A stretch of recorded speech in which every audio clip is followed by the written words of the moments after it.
Acho que a primeira vez que eu escutei o que você quer ser quando crescer, eu tinha, sei lá, 5 anos. E é muito doido pensar que já naquela época eu sabia que essa pergunta significava o que é que eu vou fazer da vida, do trabalho, qual vai ser a minha escolha profissional. É muito doido o fato de que uma criança de 5 anos acha que a pergunta de o que você vai ser quando crescer é a escolha profissional. Eu demorei muito tempo para entender como é que eu tinha entrado em um estado de burnout com 25 anos.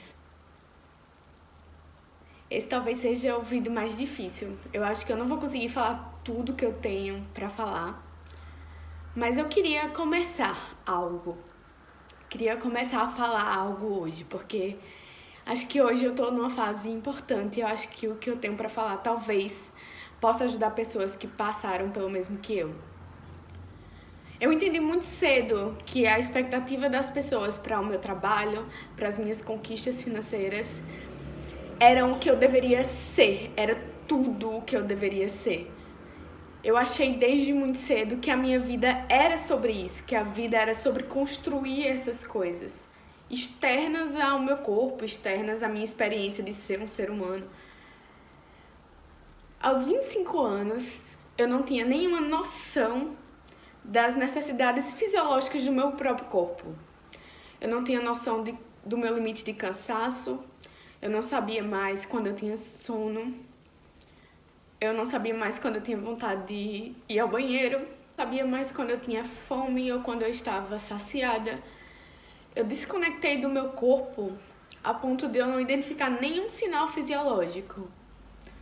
Quando as pessoas me perguntavam como você consegue fazer tanta coisa no mesmo espaço de tempo, como é que você consegue estar em 3, 4 lugares ao mesmo tempo, eu não sabia como responder. Porque a única resposta, na verdade, era eu não consigo, mas eu não sei que eu não consigo. Mas eu não tinha como saber, porque eu não estava ali por mim. Eu não me enxergava, eu não sabia do que eu precisava, eu não sabia de nada. Era como se eu tivesse o tempo todo assistindo a vida de uma pessoa se desenrolar e essa pessoa era eu.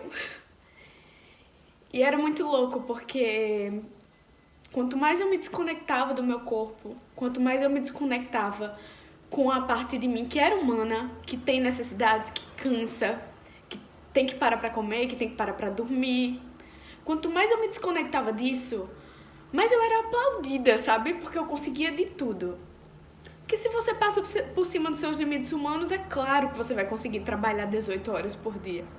É claro que você vai conseguir trabalhar 3 dias seguidos. Claro que você vai conseguir trabalhar em 3 cidades ao mesmo tempo. Porque é sobre humano, porque é verdade, você não está sendo humano, sabe? Em algum momento eu quebrei. O meu limite ali passou a ser só uma exaustão extrema pra eu literalmente quebrar fisicamente. Às vezes eu achava que eu tava tendo um AVC. Eu comecei a achar assim, gente, eu tô ficando analfabeta, eu não conseguia fazer tarefas simples relacionadas ao meu trabalho. Eu não conseguia abrir um site às vezes, eu não conseguia ligar ideias simples, formular frases simples. E eu tinha 25 anos.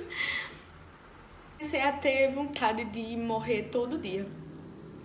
Porque a minha vida parecia ser tudo o que as pessoas acham que deveria ser. Eu era jovem, eu tinha meu emprego, eu tinha estabilidade, eu tinha meu carro próprio, eu conseguia comprar coisas e viver bem e ter uma independência e ser uma pessoa independente muito jovem, muito bem decidida, muito resolvida. E eu era, assim, extremamente infeliz.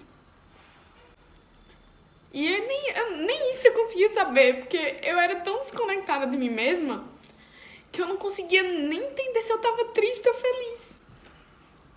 Eu decidi voltar a fazer a análise. Eu nunca tinha feito psicanálise, eu já tinha feito terapia várias vezes, né? Mas nunca psicanálise. Talvez as pessoas consigam se autoanalisar de outra forma, que não seja terapia, mas no meu caso foi a psicanálise.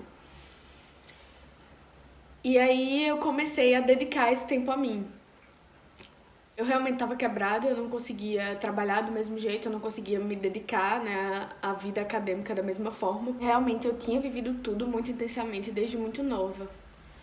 E aí, a partir daí, quando eu entrei ali na análise e comecei a dedicar esse tempo a mim, eu percebi que eu precisava voltar a ser humana. Primeira coisa que eu entendi foi: eu preciso voltar a ser humana. Eu preciso, ao invés de cumprir prazos, eu preciso dormir. Ao invés de cumprir prazos, eu preciso ir ao banheiro. Ao invés de entregar as coisas e fazer tudo muito rápido e ser considerada exemplar nas coisas, eu preciso saber quando eu tenho fome e quando eu não tenho. É uma coisa simples, né? Você descobrir necessidades fisiológicas, mas eu levei anos. Eu levei anos até conseguir me reconectar com o meu corpo, até entender quando eu realmente estava descansada, quando eu realmente precisava parar, quando eu estava com vontade de produzir de novo. Levei anos até encontrar esse equilíbrio de novo. Mas ele chegou.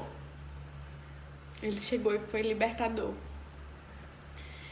Eu quero muito falar sobre esse processo, eu vou falar sobre esse processo, tem muita coisa pra falar, mas nesse vídeo eu queria falar uma coisa específica.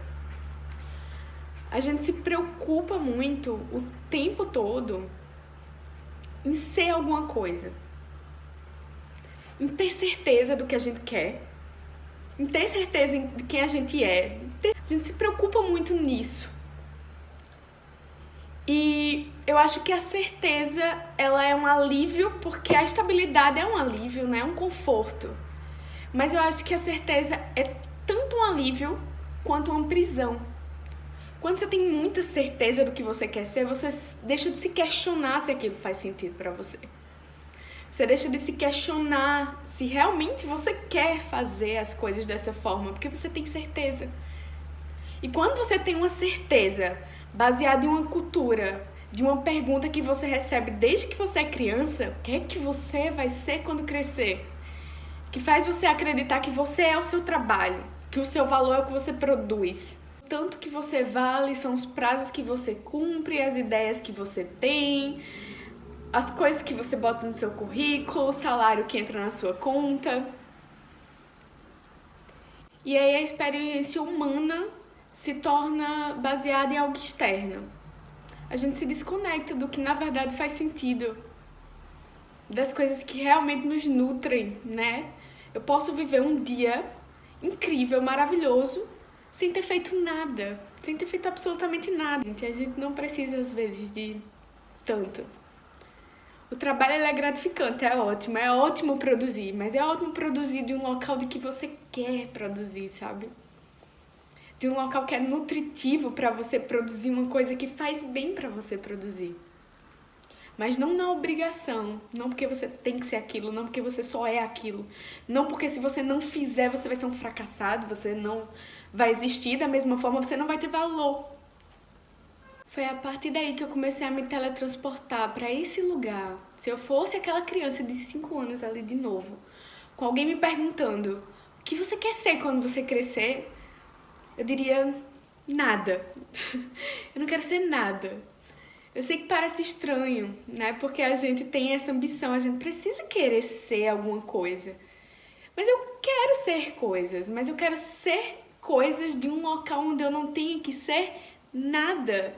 Porque se eu não tiver que ser nada, eu posso ser o que eu quiser. Eu tô vazia pra escolher.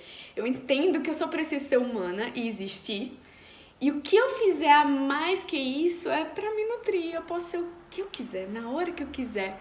Eu entendo que eu posso mudar de humor, de ideia, eu posso fazer, eu posso desistir, eu posso cumprir prazo, mas eu também posso perder. Eu posso ser uma pessoa muito honesta, mas às vezes eu também posso precisar mentir. Eu posso ser uma pessoa muito gente boa, mas às vezes um dia eu posso ser chata.